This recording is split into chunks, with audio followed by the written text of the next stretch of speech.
Because, Tristan, here's the thing that I've come to understand, and I realize now, Terrence, why people come in and they feel so burdensome in this journey, in this walk with the Lord. They got this weight on them.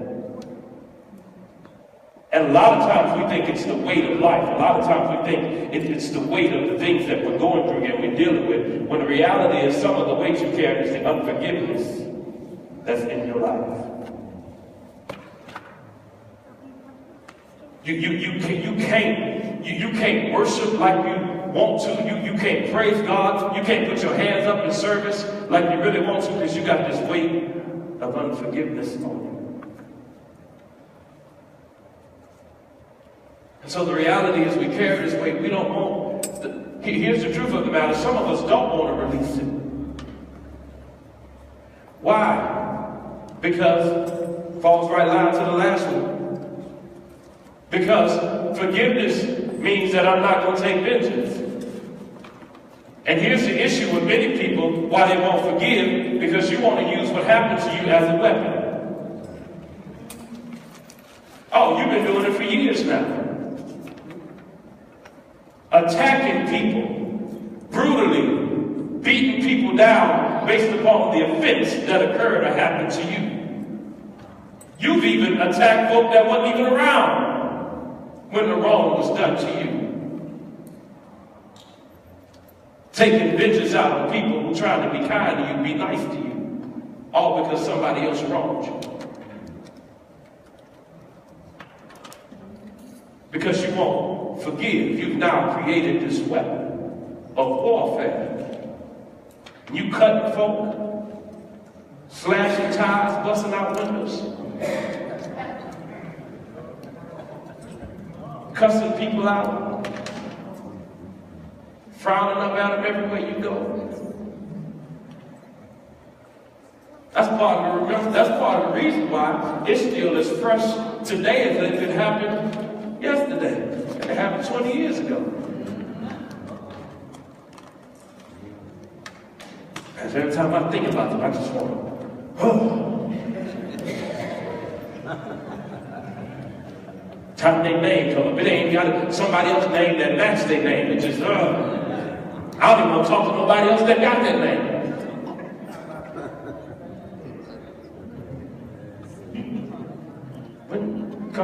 Come on out, just release. Let yourself on out of prison. Because the reality is they ain't even thinking about you.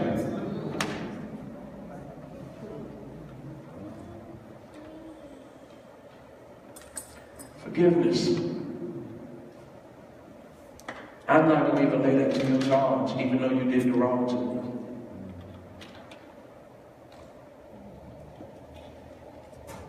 It happened, it occurred. I forgive you. I'm moving on. And now I'm not going to take what happened to me. Start taking vengeance out on everybody else. Is this making sense so far? Any questions about this while we're further? Relational forgiveness. Go to Romans chapter 4. Let's talk about this a little bit more. I hope this helping somebody. Romans chapter 4.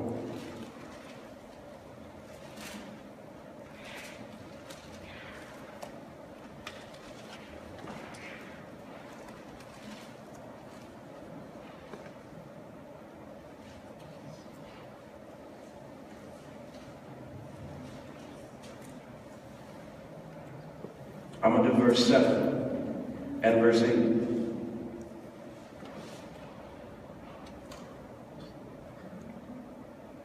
Y'all there? Listen as Paul quotes David. He says, "Blessed are those whose transgressions are forgiven, whose sins are covered. Blessed is the one whose sin the Lord would never count against them." So if Christ has decided not to count your sin against you, why are you tallying up all these other folks wrongs that they did to you.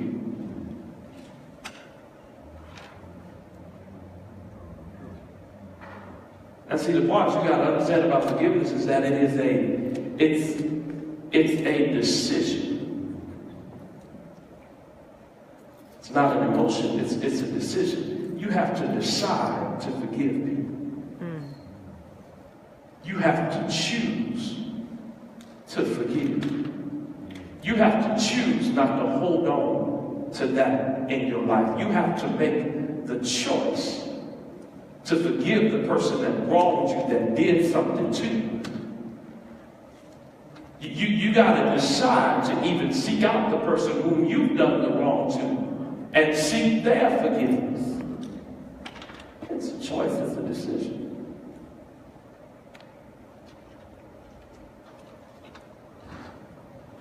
You got to decide. I'm going to forgive people that hurt me, that offend me, that do me wrong.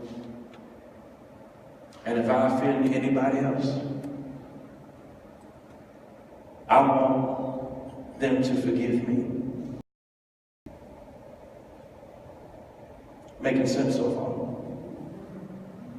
Because if Christ won't count your sin against you,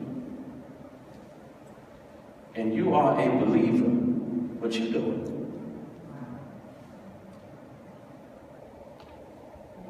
Why you got all these scores to settle?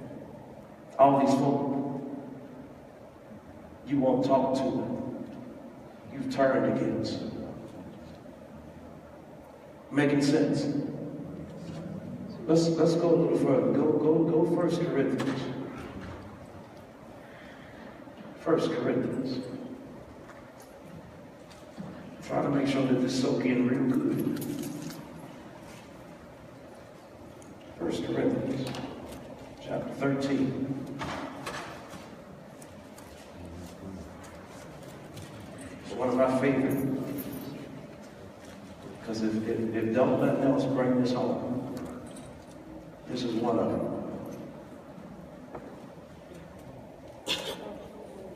This is one of them. Now y'all have heard me talk about this before, but I'm gonna do verse 4.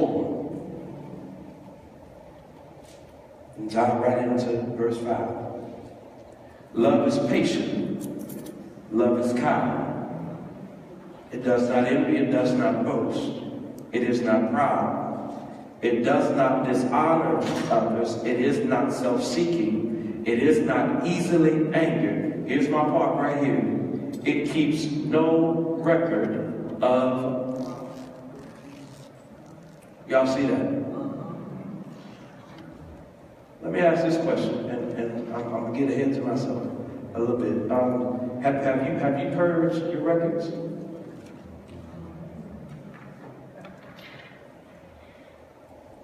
Yeah. Have you done a purge of all the wrong records you've been keeping? I bet you, let me bring that up to today's terms. Have you been pushing delete?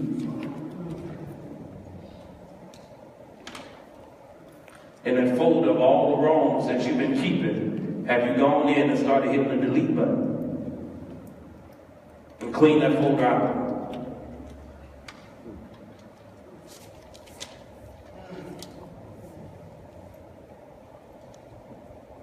Right, Paul is talking about love in a manner which the believer can understand it. You know, it's difficult, you know, when they say, well, you know, God is love. Well, Pastor, no, that's huge.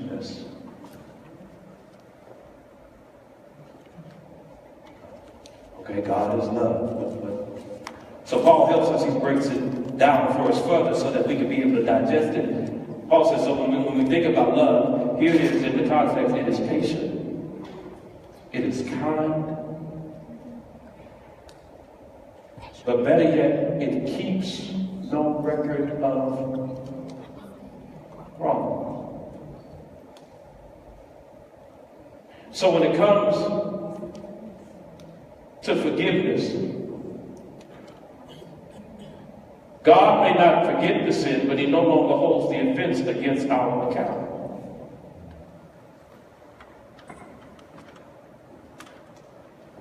We know that evident based on us and the mind that we have. The fact that we're able to hold on to memories, to thoughts. We might not forget something. The question is, are you still holding it against the account of the person that offended you?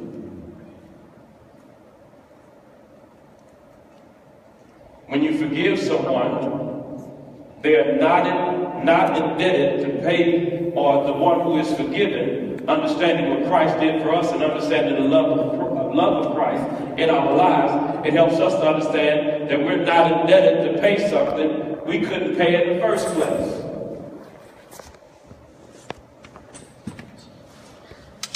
He says, because of the love that I have for you, I'm not going to put a debt on you that you couldn't pay in the first place.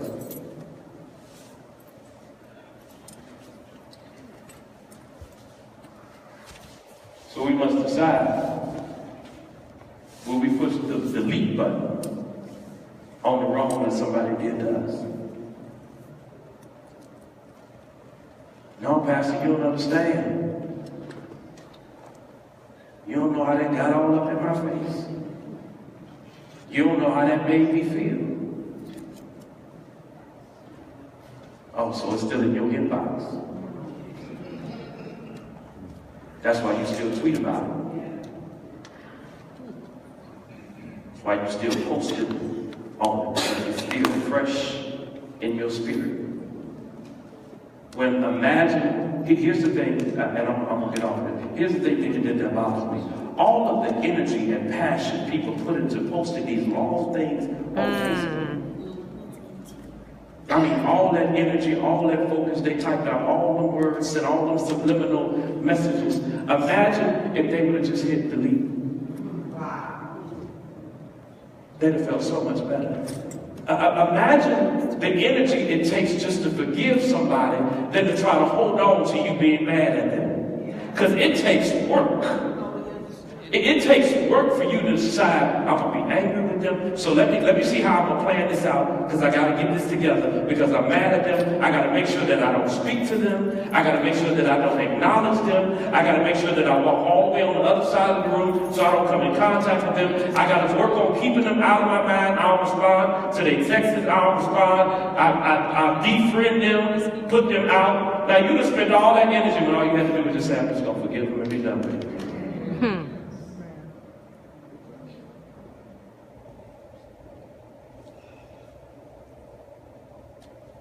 Spending all that time trying to not like somebody, when all you had to do was forgive them and move on.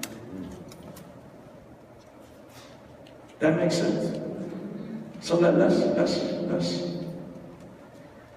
look at a couple of things here. Yes.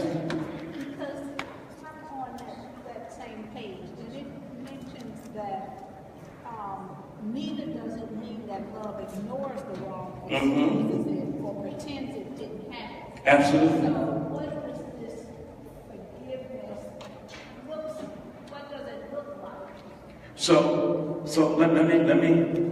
let me back up just, y'all give me a second. Let me back up for Sister Jackson. Just back up just a second. So before we got into what forgiveness was, we had to talk about what forgiveness doesn't mean. So forgiveness doesn't mean that I approve or excuse or justify the wrong that happened. So even when Christ forgives us, he ain't saying I approve of what you did. He ain't saying I'm excusing what you did, and I ain't justifying what you did. It's still wrong. Let's not get that twisted. So even in our forgiveness, we're not saying that we approve of the behavior that happened, or that we're excusing, or that we're justifying it just because we forgive them. We still have a responsibility to show forgiveness. It also lets us know that we don't need to pretend like we ain't hurt because of the wrong that occurred to us. Because it does hurt when people wrong you. When they do something that offends you, it hurts. But it also talks about, and my sister asked, and I'm going to go into a little bit later, that reconciliation didn't necessarily occur or even will occur. Yeah, just listen. I don't have to keep walking into a brick wall when I understood the first time I bumped my head that it was a brick wall.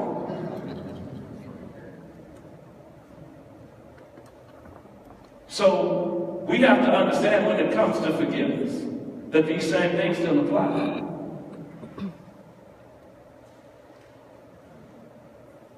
Right? Go to Mark. Any other questions? Yes, ma'am.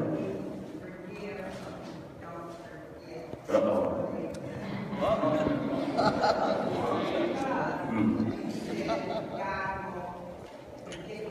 Yes. Now here's, and we've had this dialogue before. So here's the question that I always ask when I pose that. Have you not forgotten because you still want to hold on to it?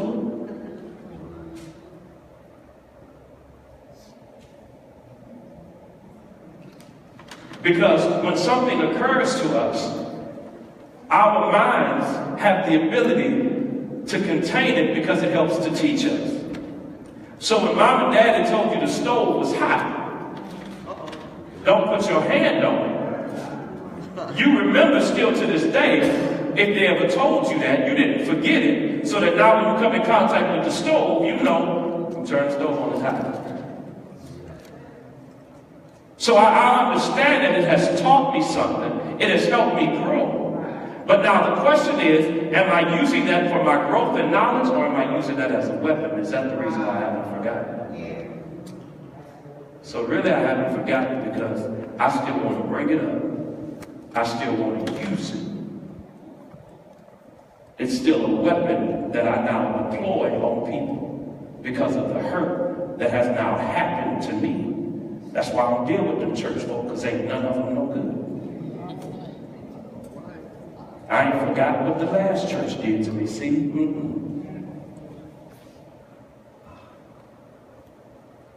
Does that make sense?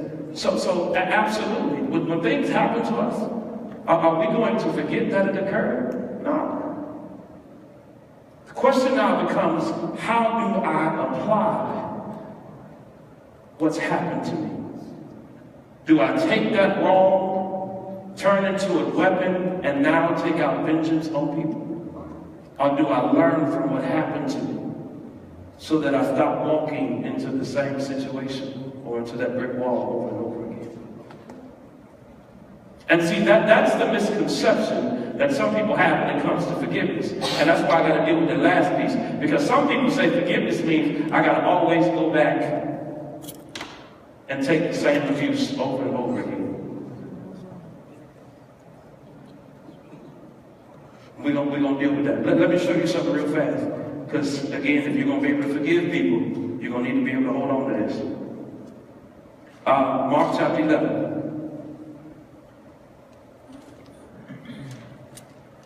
Now this was interesting, so I want to share this with you all. Mark chapter 11, verse 22. NIV says, have faith in God, Jesus answered. Truly I tell you, here he's talking to the disciples, if anyone says to this mountain, go throw yourself into the sea, and does not doubt in their heart but believes that what they say will happen, it will be done for them. Therefore I tell you, whatever you ask for in prayer, believe that you have received it, and it will be yours. Do y'all see that? Anybody believe that? Right? So people talk about faith. If you just have the faith, you can move mountains. They can be removed.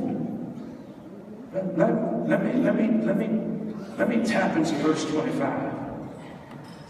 And when you stand praying, if you hold anything against anyone, forgive them so that your Father in heaven may forgive you your sins. I'm just going to put the question out there. Y'all can ponder it and deal with it. But could it be the reason why your faith ain't showing miracles like it could is because you still ain't forgave some folks?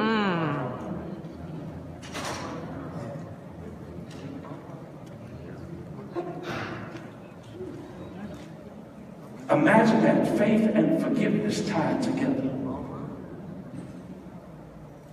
Some of the stuff I'm praying for, maybe I ain't realizing it. Maybe they come into fruition because I ain't forgave some folks.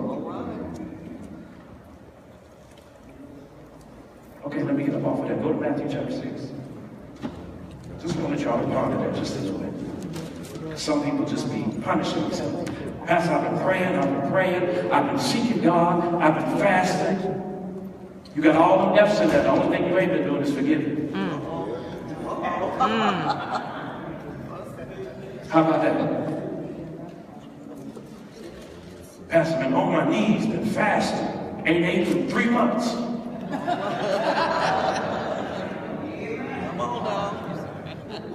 I still ain't forgave my mama for what she did to me.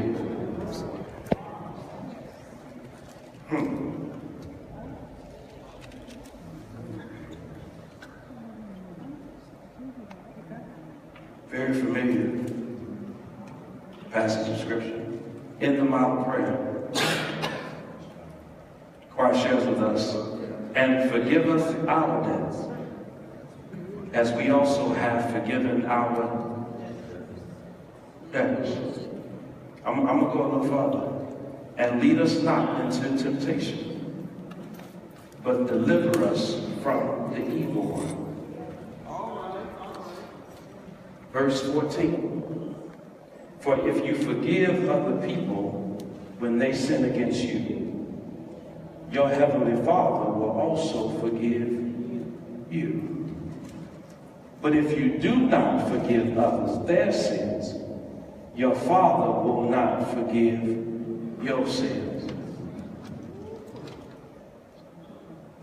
And let me just throw this piece in because I was just talking about it. Verse 15 starts out and says, when you fast. Okay, I'm going to stop right there. Because how about before you get to all that fasting and stuff, you do something? Forgive you.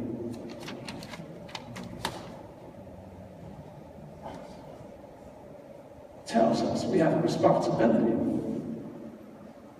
Our forgiveness is tied to our forgiveness. We say it a different way. Our forgiveness is tied to our forgiveness. Our forgiveness vertically is tied to our forgiveness horizontally.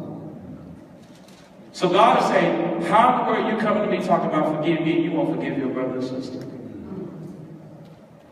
You got every excuse in the world why you won't forgive them. And yet here you are seeking forgiveness. Go to Matthew 18. One last thing I'll share with you all on this, and then we're going to go further.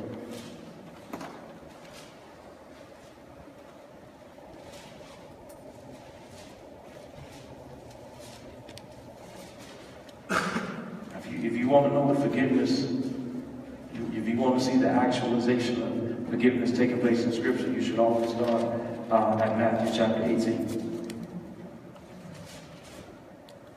Yeah, there, start at verse 21. Then Peter came to Jesus and asked, Lord, how many times, I get this question a lot, Lord, how many times shall I forgive my brother or sister who sins against me? Right?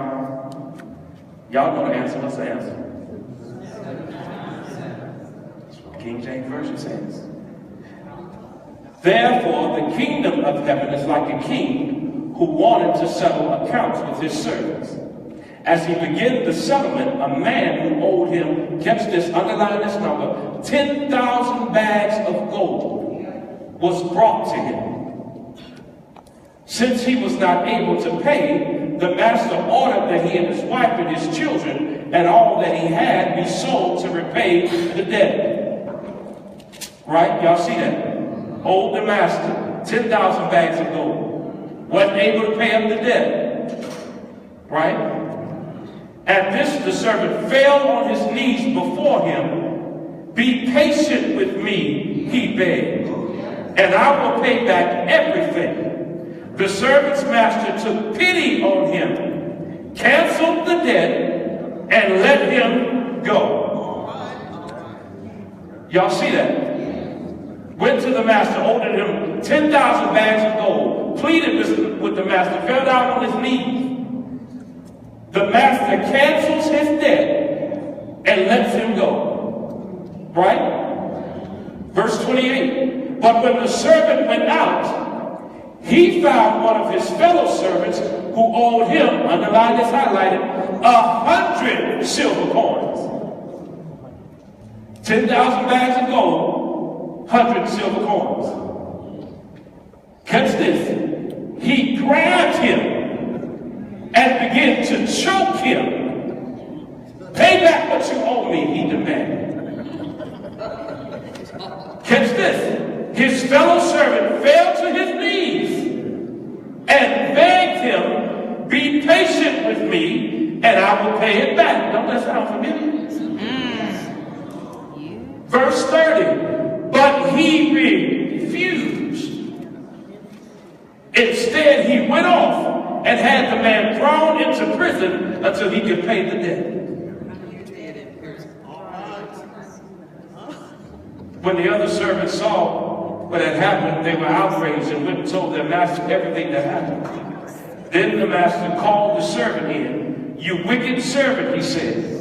I canceled all the debt of yours because you begged me to. Shouldn't you have had mercy on your fellow servant just as I had on you? In anger, his master handed him over to the jailers to be tortured until he should pay back all he owed. This is how my heavenly Father will treat each of you unless you forgive your brother and sister from your heart.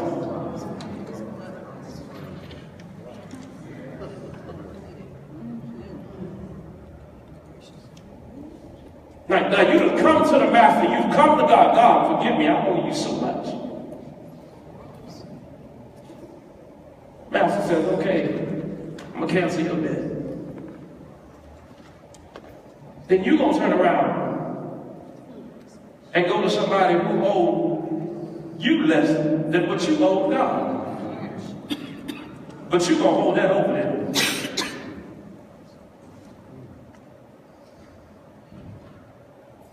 You want mercy, but you won't display mercy.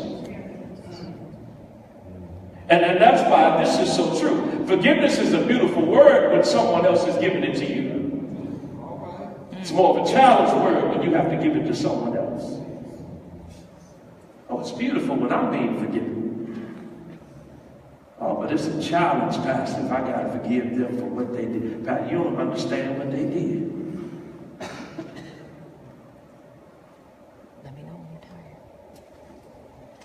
So the question you have to ask yourself is which servant are you in the text?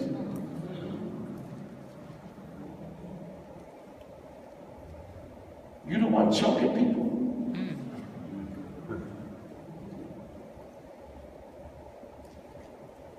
Because they ain't paid you back.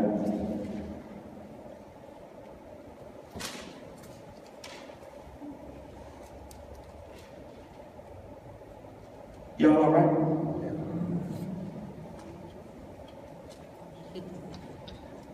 Y'all want me to go any further? So let's deal with this other part of this. Tell your neighbor, unilateral forgiveness, unilateral forgiveness. I'm almost done. Unilateral forgiveness. Unilateral forgiveness involves forgiving someone who has not asked you to forgive them. Oh Lord. Forgiving someone who has wronged you and they ain't even asked for forgiveness. Tell your neighbor, free yourself. Free yourself. Because the reality is that sometimes that people have wronged you and they didn't even know they wronged you. They have no clue that it happened, that it occurred. And instead of you unilaterally forgiving them, you still hold it on to them. So it says unilateral forgiveness involves forgiving someone who has not asked you to forgive them. Unilateral forgiveness means forgiving others even if they haven't apologized or repented.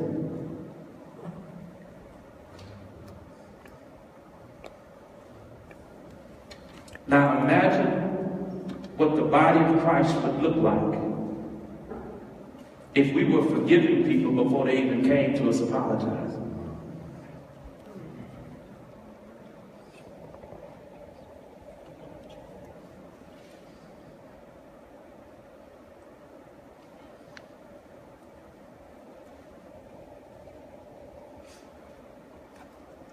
Great example of this moment happens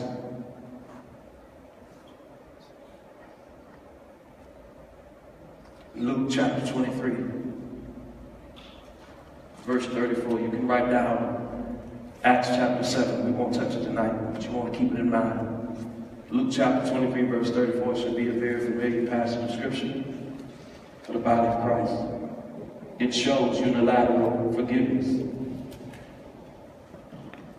How is that? Because one of the key states of unilateral forgiveness happens on the cross. Christ is hanging there. They've beaten him, they've whipped him, they've now on the cross as if he was the worst of criminals because they hanged him between two thieves. There he hangs in agony and pain. And yet the first thing he cries from the cross is unilateral forgiveness. What does he say? He says, Father, forgive them, for they know not what they do.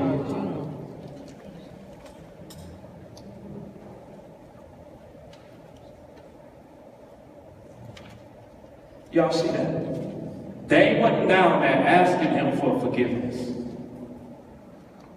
They wasn't running around the streets of Jerusalem saying, oh my God, what have we done? And yet the first utterance he gives from the cross, unilateral forgiveness, Father, forgive them. Because they don't even know what they're doing.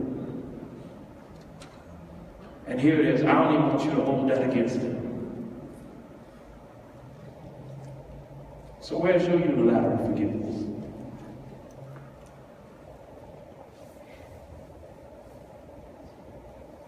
Acts chapter 7 talks about Stephen. He's getting stoned. He looks up to heaven, telling Christ, don't hold this against them. Don't do that. Y'all with me so far? Unilateral forgiveness. Any questions about that? Yes, sir.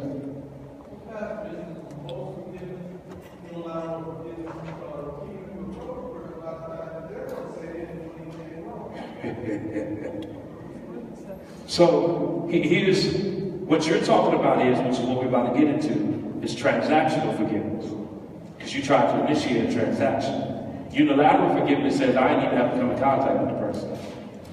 I'm just forgiven. It happened. It offended me. I'm going to forgive them. Same way with Christ, and that's why the example is on the cross, and even with Stephen in chapter 7. They don't go to the individuals that did them the wrong. They just seek forgiveness. So what you're talking about, great segue, is transactional forgiveness. Transactional forgiveness is when someone has sinned against you. Now, and I'm going to come back to your point, this one is they confess and repent, and you respond with forgiveness, and transaction has now occurred. But the same way could also occur when you go to them, and they be like, I did what? I didn't even know I did it. I'm glad you brought it to my attention. I apologize. Transaction is still occurring. Because that does happen. You do know that everybody don't know they offended you. That's good. Uh-oh. That's good. You do know everybody don't know that they actually wronged you. Right.